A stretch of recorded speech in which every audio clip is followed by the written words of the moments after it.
Apparently, there are serious problems behind bars in Colorado. The Colorado Sun newspaper reports there's been a huge spike in the amount of drugs seized behind bars as inmates die of overdoses. In some cases, prisoners are having drug-soaked letters sent to them in the mail. Then they smoke the paper.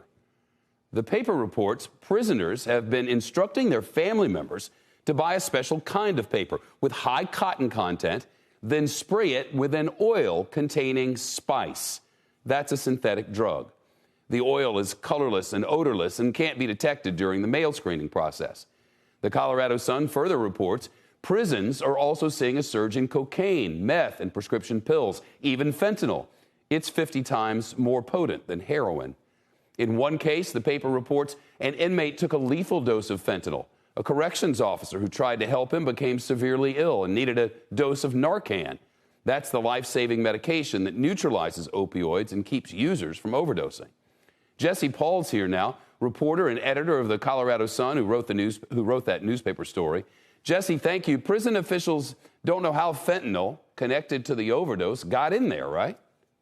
Yeah, they're not clear. They've been investigating this case, and they haven't made any arrests related to the overdose, but they have arrested 5 guards at the prison where the overdose happened, unrelatedly in the months since that overdose happened in late spring. They arrested the guards. Is that to suggest from your reporting that they're helping out with this drug trade?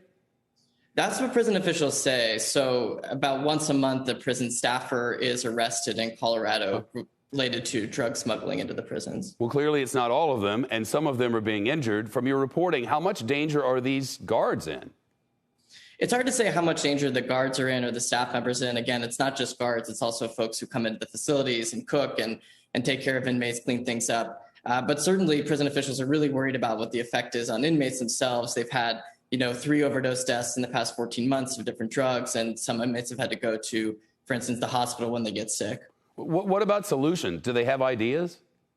They do. So, one of the things, there's this increase in stoppage of the drugs actually coming into the facilities, but the prison department would like to hire new canine units, institute new canine units that can smell some of that odorless, colorless drugs that you talked about earlier, and just help out by screening mail and making sure that none of this stuff is actually coming into the facilities in the first place. Jesse Paul from the Colorado Sun. That article's online. Jesse, thank you.